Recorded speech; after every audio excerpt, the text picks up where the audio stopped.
Good afternoon, third grade online learners. Today is January 19th, 2021. Welcome to Mr. Monzo's science class. And we are doing a special project this week. So we're not reading from the book and we are not taking a quiz. We're taking a break for 1 week. And we are doing the 21st Century Science Careers Project.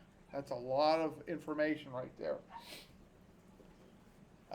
When we do this project, what we do is we still use Google Classroom, and we go on to Google Classroom, then we go on the Journals tab. But your journals don't look like they normally look. They look like this week. Yesterday, we just got familiar with the website. Today, we had to type 3 jobs and 1 sentence for each job. So if you picked engineer, you had to write 1 sentence about engineer. If you picked doctor, you have to write 1 sentence about doctor. If you picked a chemist, 1 sentence about chemist. And all this is on Google Classroom on sciencebuddies.org. And we put our answers right in here, right in the first 3 spots, right here, 1, 2, 3. Wednesday, we look for 3 more jobs. Thursday, we look for 3 more jobs. Okay, and then Friday, it tells you to, after you turn in your journals, it tells you to go to Lesson Plans and Study Guide. It's another tab in Google Classroom. And now you have 1 big report to do. It's not really that big, though. Is it graded? On this is graded. This is worth 10 points. So instead of a 10-point quiz, you have a 10-point project. And I'll answer your questions in a second. But the project says, research a science-related career using the internet or by interviewing someone who has a career in science. Answer the following questions below. This assignment can be typed or completed with neat handwriting and is worth 10 points. I recommend using the website listed below. However, any science-related website is fine. This project is due 1 week from today. All right, we're going to make it due Friday, guys. This is an older form. So to get there, to get to this form, you go on sciencebuddies.org, sciencebuddies.org, and click on the menu. Now, guys, the menu button is hard to find. It's at the top of the website in a yellow toolbar. You'll see it way at the top in the left-hand corner. It'll say menu. Click on menu. Then once you click on menu, you have to pick a science career field. You have to pick from one of these fields. Earth and physical sciences, life sciences, engineering, math and computer science, and health. So click on that and then pick your career.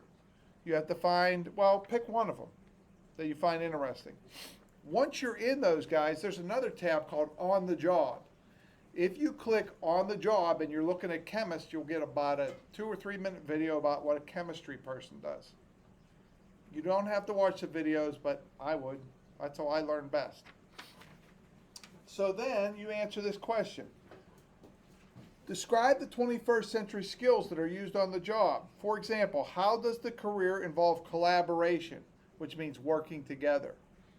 Communication, sharing thoughts. Now, I just had a student that finished this today. Good job. Now, the only problem is they didn't give me 4 sentences. They only gave me 3. So if you give me 3 sentences, you're going to get 3 points, not 4. 4 sentences.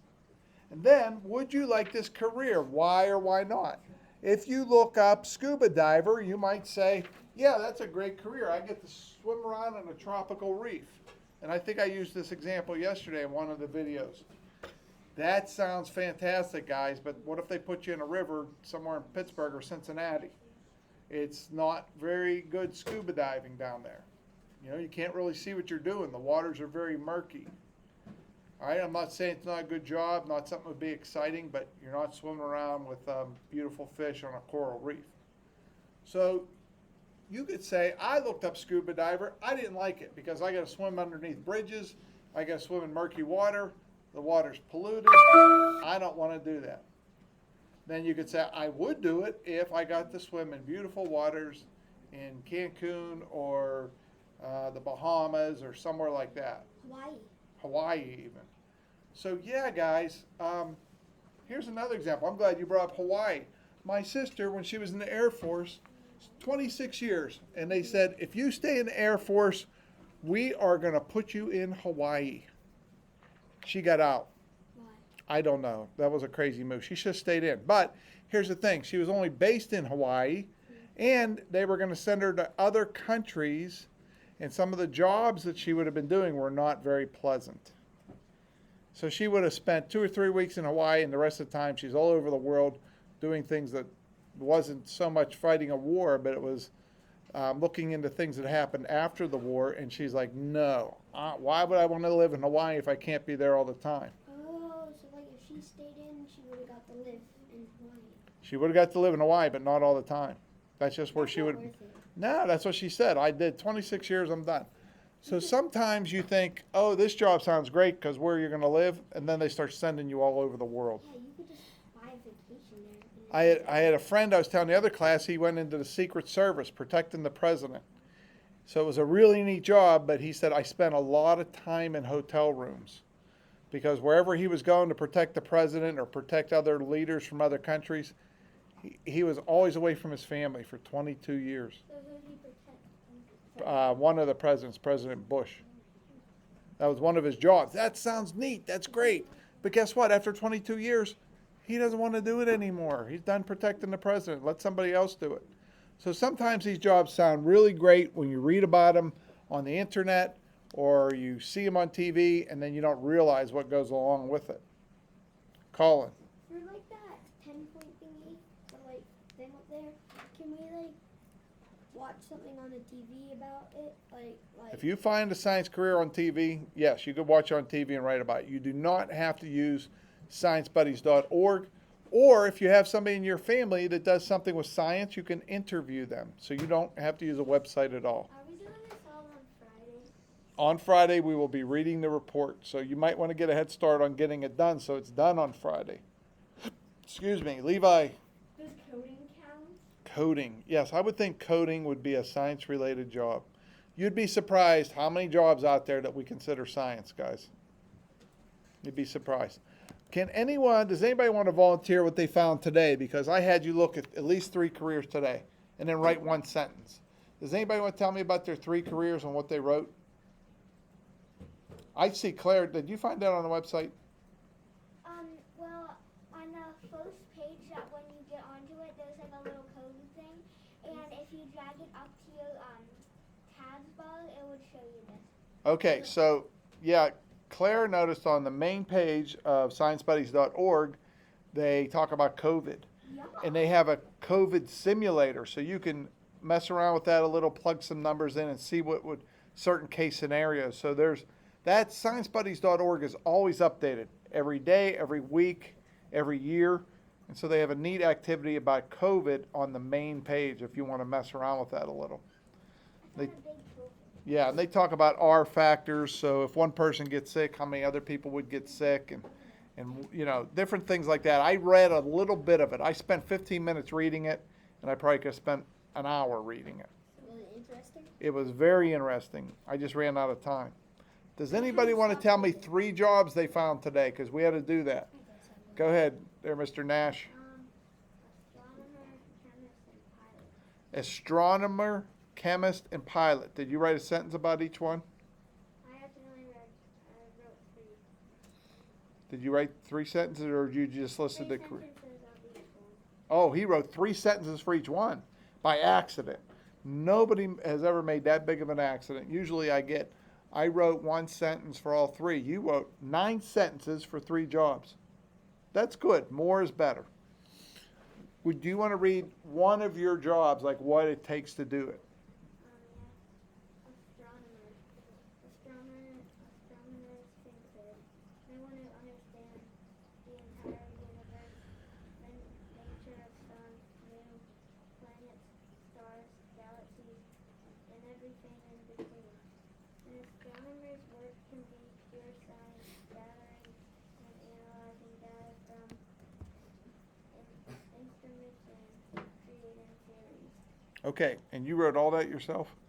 All right, good job. He wrote all about the sun, the moon, the planets, all the different things astronomers do. but it was 3 sentences. He only had to do 1 sentence for each job, 3 different jobs. That's good. He taught us a lot. It was probably hard to hear him at home. But that is your mission, and if you're confused what to do, guys, all of the instructions are on Google Classroom. They're under Lesson Plans and Study Guide, and then look for today's date. And they are also under the tab that says Journals, and look for today's date. If you have any questions, we have this little session for online learners called Tuesdays at 3. So Tuesdays at 3 o'clock, I drop my homeroom off at Physical Education. I come back to the room, and I hit the link, and I see, does anybody want to talk to me? And yeah, I get some people that want to talk to me, believe it or not. Did they talk to you about science, or did they just talk? Just like they say hi and stuff. So far, they've been talking to me about science, but they can just come on and say hello because they haven't seen me for a while. So it could be casual or it could be related to science. Another question? So I should put sciencestudies.org. Yes. And then I should put astronomer. Yep. And that's cool. Okay, good. All right, so we're just clearing up some instructions for the websites. Guys, give us a try. We do this twice a year, and we do it in grades 3, 4, and 5. And each year I ask you a few more questions. So when you get to 4th grade, you'll have another question. 5th grade, you'll have another question. And we'll continue to learn, and you never know, you might want a job in science someday. Wait, that's interesting. Like, 3rd grade, you have 3 questions. 4th grade, you have 4. I get it, though. You see yeah, I tried to keep it kind of basic for everybody, but I really enjoy this project, and I hope you guys enjoy it too. Not that there's anything wrong with reading from the book or taking quizzes. That's all very valid ways of seeing that you're learning and stuff like that. But every once in a while, take a little break and do a project. That's also nice. This is considered a project. All right, 3rd grade, good luck. If you have any questions, email me, or I'll see you Tuesdays at 3 if you're not watching Dr. Phil. Bye-bye. Bye.